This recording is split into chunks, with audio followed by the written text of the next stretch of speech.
Assalamualaikum warahmatullahi wabarakatuh. Perkenalkan, saya Zianka Amira dari kelas 11 IPA 1 akan mempresentasikan materi mengenai pendudukan Jepang di Indonesia dan respon bangsa Indonesia untuk pengambilan nilai ujian akhir semester mata pelajaran sejarah wajib. Selanjutnya, saya akan memaparkan mengenai cakupan materi yang nantinya akan saya jelaskan.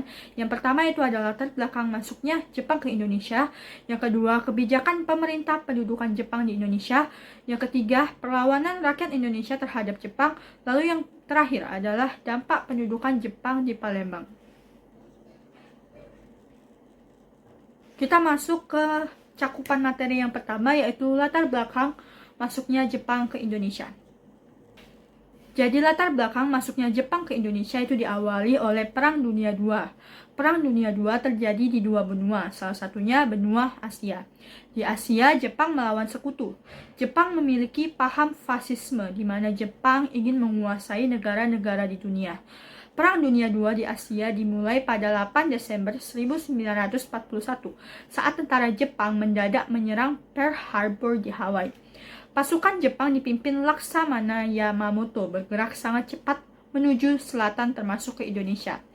Setelah Jepang menyerang Pearl Harbor, Gubernur Jenderal Hindia Belanda Alidius Djardja van Steenkerk Stachouwer mengumumkan perang dengan Jepang.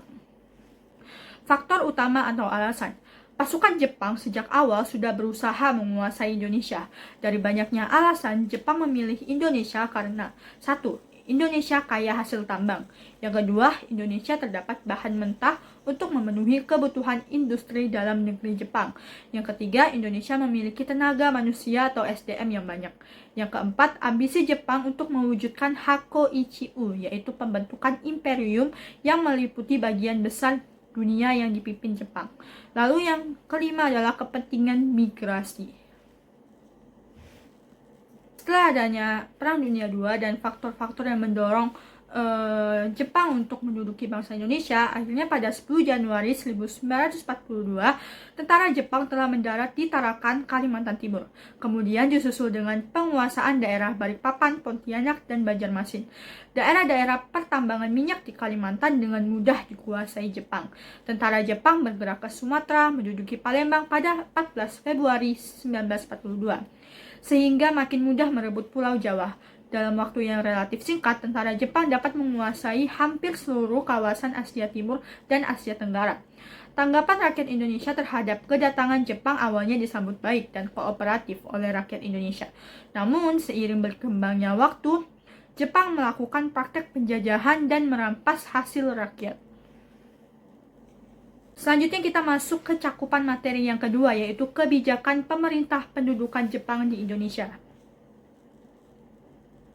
Jika kita lihat bagian di sini, kebijakan terbagi menjadi beberapa bidang. Ada kebijakan di bidang ekonomi, kebijakan di bidang pemerintahan, kebijakan di bidang militer, dan kebijakan di bidang sosial. Yang pertama adalah kebijakan di bidang ekonomi. Setelah menduduki Indonesia, Jepang melihat bahwa produksi beras tidak akan mampu memenuhi kebutuhan. Oleh karena itu, perlu dilakukan perluasan areal persawahan guna meningkatkan produksi beras. Lalu yang kedua adalah kebijakan di bidang pemerintahan. Pemerintahan dibagi menjadi beberapa bagian. Jawa dan Madura diperintah oleh tentara ke-16 dengan pusatnya di Jakarta. Sumatera diperintah oleh tentara ke-25 dengan pusatnya di Bukit Tinggi, sedangkan Indonesia bagian timur diperintah oleh tentara kedua dengan pusatnya di Makassar. Lalu selanjutnya yang ketiga ada kebijakan di bidang militer.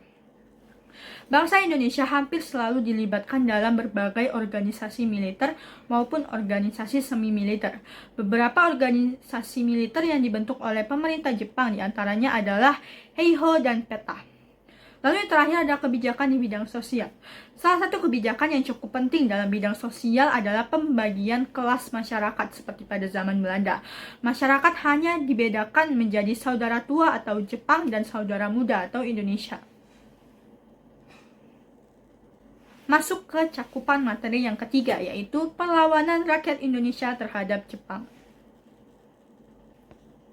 Yang pertama ada perlawanan di Aceh. Pada 10 November 1942 terjadi penyerangan terhadap Jepang di Chotlieng. Penyerangan tersebut dipimpin oleh Tengku Abdul Jalil yang merupakan seorang guru mengaji di Chotlieng. Sebanyak 2 kali Jepang berusaha menaklukkan wilayah Chotlieng. Dua-duanya pun berhasil digagalkan oleh rakyat Aceh dengan serangannya dan berhasil memukul mundur Jepang ke daerah Loksemawe. Kemudian pada serangan ketiga, Jepang berhasil merebut Chotlieng dan Tengku Abdul Jalil harus gugur di tempat saat sedang beribadah. Selanjutnya adalah perlawanan di Singaparna. Pada saat itu, rakyat Singaparna dipaksa untuk mengikuti upacara Seikere. Dengan cara seperti ini, masyarakat Singaparna merasa sangat dipermalukan dan dilecehkan. Akibatnya, pada bulan Februari 1944, rakyat Singaparna melakukan perlawanan terhadap Jepang. Pasukan perlawanan dipimpin oleh Kiai Zainal Mustafa. Akan tetapi, Jepang berhasil menangkap Kiai Zainal Mustafa pada tanggal 25 Februari 1944. Dan pada tanggal 25 Oktober 1944, Kiai Zainal harus menghentikan perjuangannya setelah beliau dihukum mati. Perlawanan di Indramayu. Masyarakat Indramayu dipaksa menjadi romusha, bekerja di bawah tekanan dan diperlakukan secara sewenang-wenang. Oleh karena itu, masyarakat Indramayu melakukan perlawanan terhadap Jepang. Pemberontakan tersebut terjadi di desa Kaplongan pada bulan April 1944. Selanjutnya, beberapa bulan kemudian, tepatnya tanggal 30 Juli 1944, terjadi pemberontakan di desa Cidempet, Kecamatan Loh Bener. Yang terakhir adalah perlawanan di Blitar. Perlawanan juga terjadi di Blitar. Pada tanggal 14 Februari 1945 terjadi pemberontakan yang dilakukan para tentara peta atau pembela tanah air di bawah pimpinan Supriyadi. Pemberontakan ini merupakan pemberontakan terbesar pada masa pendudukan Jepang.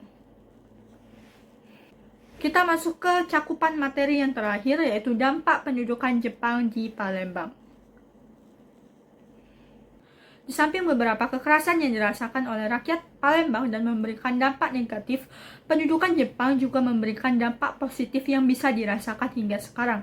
Di antaranya, yang pertama, Jepang menginisiasi pembentukan strata masyarakat hingga paling bawah, yaitu RT atau rukun tetangga, atau yang dalam bahasa Jepang disebut Tonarigumi. Jepang juga menginisiasi pendirian koperasi dan sekolah untuk kepentingan rakyat Indonesia. Lalu yang terakhir adalah budaya Jepang yang disiplin diperkenalkan dalam kegiatan upacara bendera di sekolah. Sekian dari saya. Semoga apa yang saya sampaikan dapat memberikan manfaat. Mohon maaf bila ada salah kata. Kepada Allah saya mohon ampun. Wassalamualaikum warahmatullahi wabarakatuh.